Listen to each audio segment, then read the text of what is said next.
In this movie, we're going to learn about the first stage in protein synthesis, which is called transcription. So, the code for making proteins is stored in a DNA double helix that you can see here. This would be a long DNA molecule. It contains many different genes. It's part of a larger chromosome. Now, on the DNA molecule, in every gene, there are two sides to the DNA molecule. The one that is going to be transcribed is called the template DNA strand, while the other side is called the complementary DNA strand. So we're going to be learning about how the template DNA strand is going to be rewritten as messenger RNA in the process of transcription. So we're going to follow the code, how the information in DNA gets rewritten as messenger RNA, because to transcribe means to rewrite. So we're using the language of DNA nucleotides, and then we're going to rewrite it with the language of RNA nucleotides. So going back to the DNA molecule, this DNA molecule is a large double helix, and in eukaryotes it is stuck in the nucleus. It's hard to get that information out to the ribosomes unless you have a messenger RNA molecule, which is what this little M in front of the RNA stands for. We're going to build messenger RNA in transcription. Now, the DNA molecule's code is in adenines, thymines, guanines, and cytosines. Okay? But messenger RNA is written in RNA nucleotides. So rather than thymine, it uses uracil. Now, a special enzyme called RNA polymerase is going to read the template strand and build a complementary messenger RNA strand. So for example, let's look at the first 3 nucleotides in our DNA sequence. Our template DNA strand says ACC, so as a result, the messenger RNA that gets built is going to be UGG, A and U pair, C and G pair.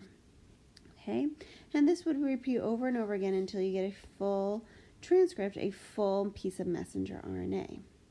So let's look at the details of how exactly transcription occurs. First, we need to understand the players. So in order for transcription to occur, you need RNA polymerase.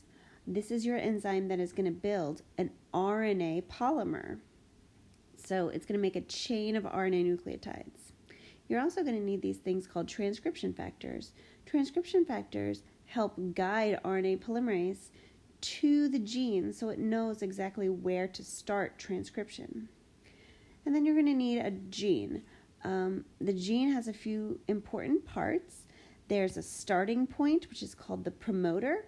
There is the actual transcription unit of the gene, so that's the code basically for the protein in the gene. And then there's an ending sequence called a terminator. So let's follow through these steps and understand how exactly these players work together to make messenger RNA. So the first step is initiation. RNA polymerase needs to know where to begin transcribing a gene, and it knows where to look by something called the promoter. So this yellow part right here in this picture is our gene. Okay, that is what is going to get transcribed.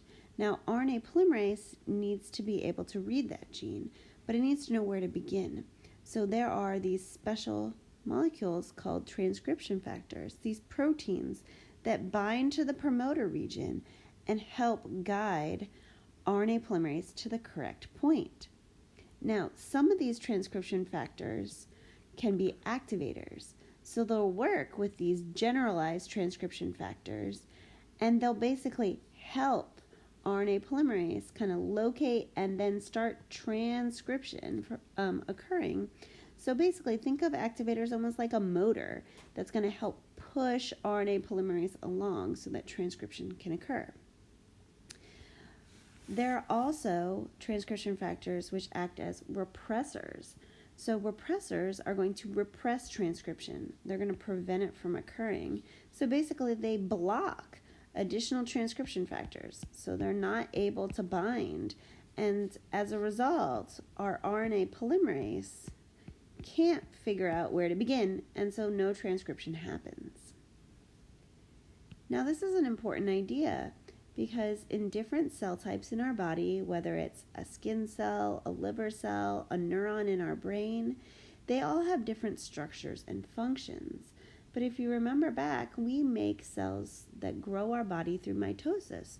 So they're all genetically identical to each other. So what really makes a cell different is their gene expression. What genes get turned on and what genes get turned off. And that is really based on those transcription factors. So here we can see we have a specific gene. It's found in a variety of cell types such as skin, liver, and brain.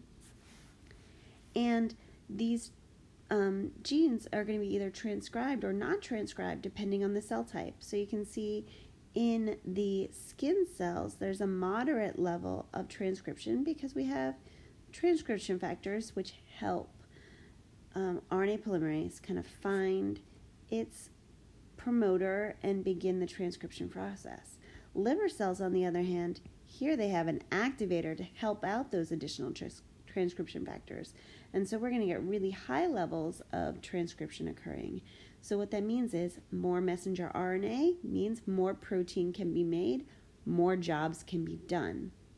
The brain, on the other hand, has a repressor, and so it's going to shut off transcription, and so you're not going to see very much messenger RNA made. And so the body can kind of determine what cells are going to do what things based on what genes are turned on or off with different transcription factors. All right, so RNA polymerase found the promoter, transcription factors help guide it into place. Now we're going to elongate and build messenger RNA. So you can see RNA polymerase is working in the 5' to 3' direction, and it opens up the DNA strand and it creates kind of this little bubble. And as RNA polymerase moves in the 5' to 3' direction, it reads the template strand. So in this case, the template strand is the bottom. And you can see the template strand has a T, so the next nucleotide that comes in will be an RNA A. The next one is an A, which will bring in an RNA U. And so you'll see these are going to start matching up, and you're going to build this long chain of RNA that's complementary to the template strand. All right, termination. So after the gene has been transcribed, so RNA polymerase has moved down the gene, and we have this nice piece of messenger RNA that's being built. Eventually, it's going to reach the end of the gene and it needs to stop. And so at the end of a gene is a terminator sequence. And the RNA polymerase will hit that terminator sequence. It will dislodge from the messenger RNA, or dislodge from the DNA sequence, and the messenger RNA will also leave and go off so that it can proceed on to the next step. Now, the next step is going to depend on whether you're a prokaryote or a eukaryote. So both of them start with transcription, as you can see here with making this red molecule. So we have transcription in prokaryotes and we have transcription in eukaryotes. Now notice, in a prokaryote, there's no nucleus. So what's going to happen is the DNA is free-floating.